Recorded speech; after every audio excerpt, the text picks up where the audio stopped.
This much-beloved comedy has had some truly heartwarming moments. Welcome to MsMojo, and today we're counting down our picks for the top 10 friendship moments on Brooklyn Nine-Nine. Sorry I'm late, everyone, but trust me, it's worth it. Me and Jake are tip buds.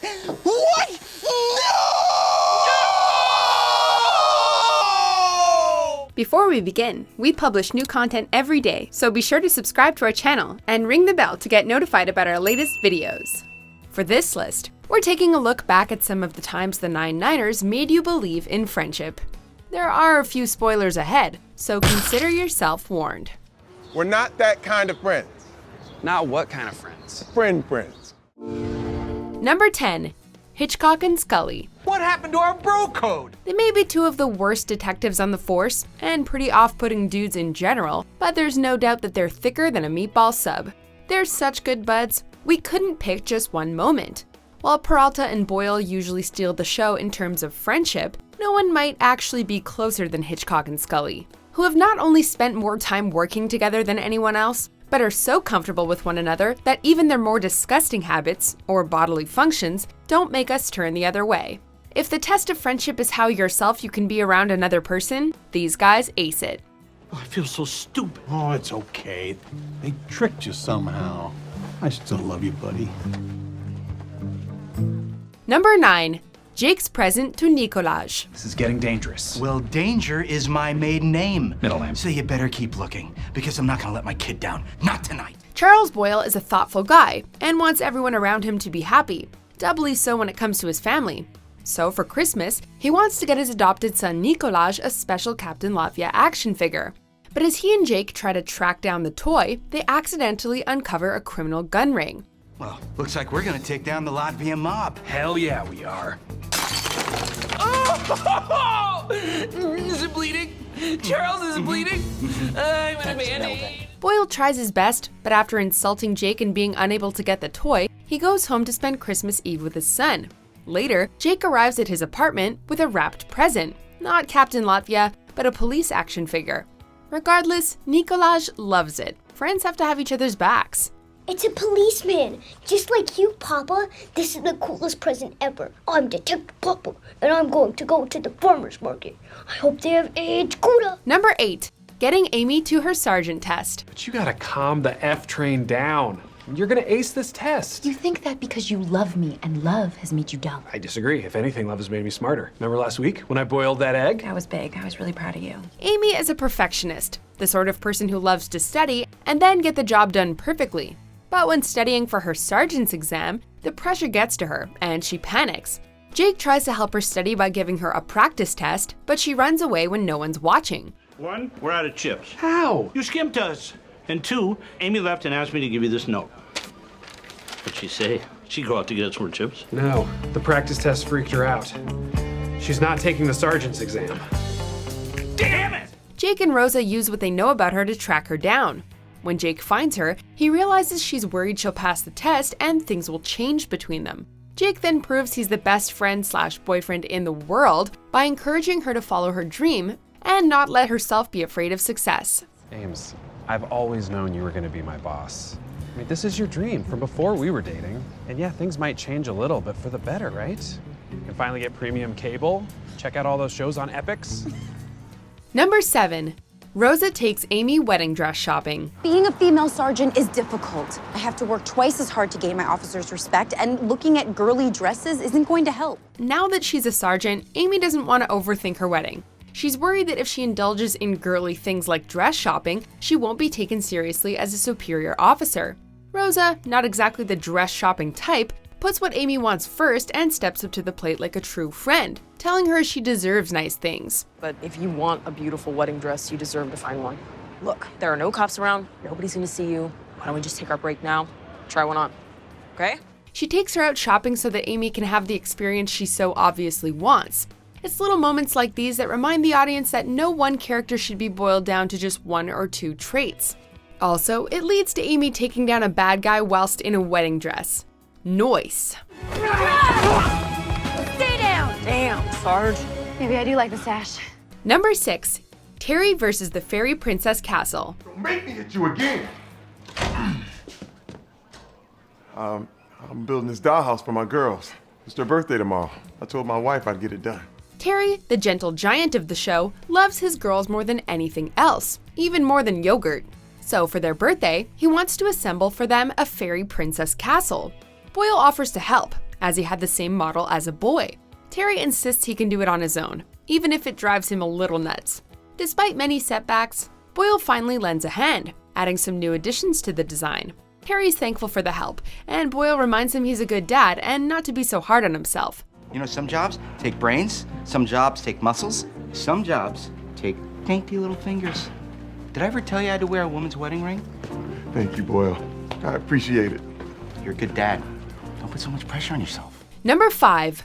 Boyle's bachelor party plans. Come on, Terry, let's just see what the plan is. Charles, what are we doing? I don't know anything about it, but why don't we take this map and this sextant and chart a course to the restaurant? Boyle plans a huge bachelor party for Jake.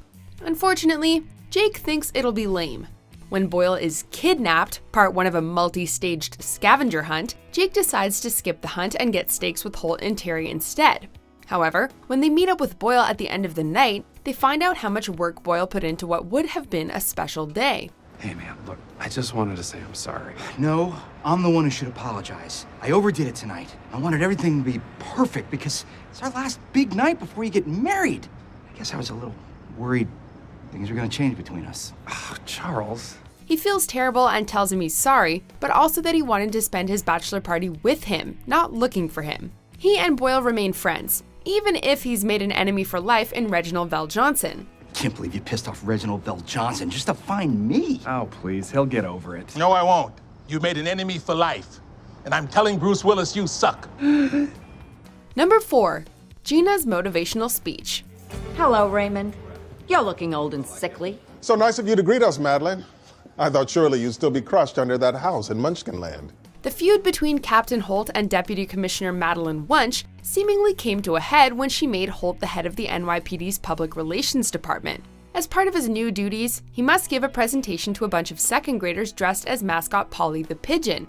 The ever-dignified Holt is humiliated and at the point of quitting when Gina, who has joined him at PR from the 9-9, steps in and gives him a rousing pep talk. I did not follow you to PR to watch you quit. I followed you because you're great and because you make everything you touch better. While of course she has her own self-interest involved, she also does it because she knows Holt is a good person, and Wunsch doesn't deserve to win like this. Because Captain Raymond Holt never gives up. Inspiring words. I'm going to give that speech. Help me with that pigeon head.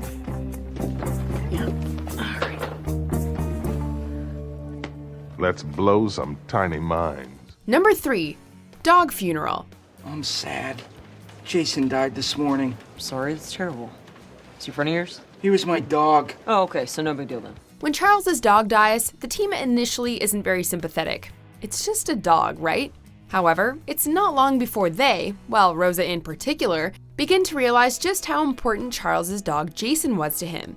Rosa tries to buy him a new dog, but that just makes things worse. Move on. Jason was part of my family, Rosa. I loved him. His humping was the only thing that got me through my divorce. Understanding he's really upset, she calls him to the briefing room and, along with fellow 9-9ers, holds a funeral for his dog, telling Boyle he can take as much time as he needs to mourn the loss of his furry friend. Charles, I'm sorry. You don't have to get over it. Take as long as you want. Scully, it's time. Ave Maria. Number 2.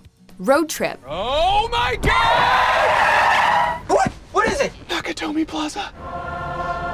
While in LA, Jake realizes that they're close to the filming location of Nakatomi Plaza from his all-time favorite film Die Hard.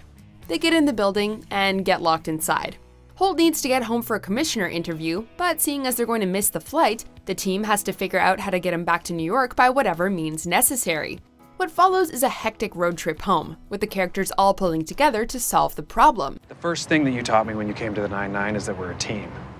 So your responsibility is my responsibility too. And mine. And mine. And mine. And mine. And mine.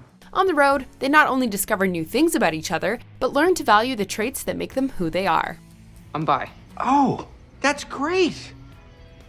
That's great, Rosa. I just want you to know that I totally I support. don't want to talk about it right now, okay? Just leave it alone. Before we unveil our top pick, here are a few honorable mentions. So I wake in the morning and I step outside and I take a deep breath and I get real high and I scream at the top of my lungs, what's going on? No, Charles! Well, I'm gonna go ask Vivian to marry me. Bye. No! Give me that. Jake, give that back. I'm doing this for your own good. You've gone full Boyle. I'm helping you out. Give me that ring or I'm gonna pepper spray you. Pepper spray me. I will pepper spray you. What happened? Am I dead? You saved my life. Die, pig! Oh, my butt! Oh, my butt. Number 1. Dinner with Rosa's parents. Pretty private person, so this is kind of hard for me, but here we go. I'm bisexual. All right, I will now field 1 minute and 0 seconds of questions pertaining to this. Go. Rosa has never come out to her parents as bisexual. Jake tries to help coach her on what to say to them, but she panics and tells them she's dating Jake. Trying to be supportive, he goes to dinner with the Diazes and keeps up the charade. But when an awkward moment reveals that they would rather she was in an unhappy straight relationship than a loving homosexual one, she rightly loses it. Jake and I aren't dating, but guess what? Your worst fears are real. I'm not straight, I'm bisexual, and I don't care what you think about it. Screw this, I'm out of here. Her father eventually accepts, but her mother still hasn't, and the family game night is put on hold. Rosa is devastated. So that night, Jake brings the team to her apartment to play games anyway, proving that sometimes family is something you make. Every time someone steps up and says who they are, the world becomes a better, more interesting place.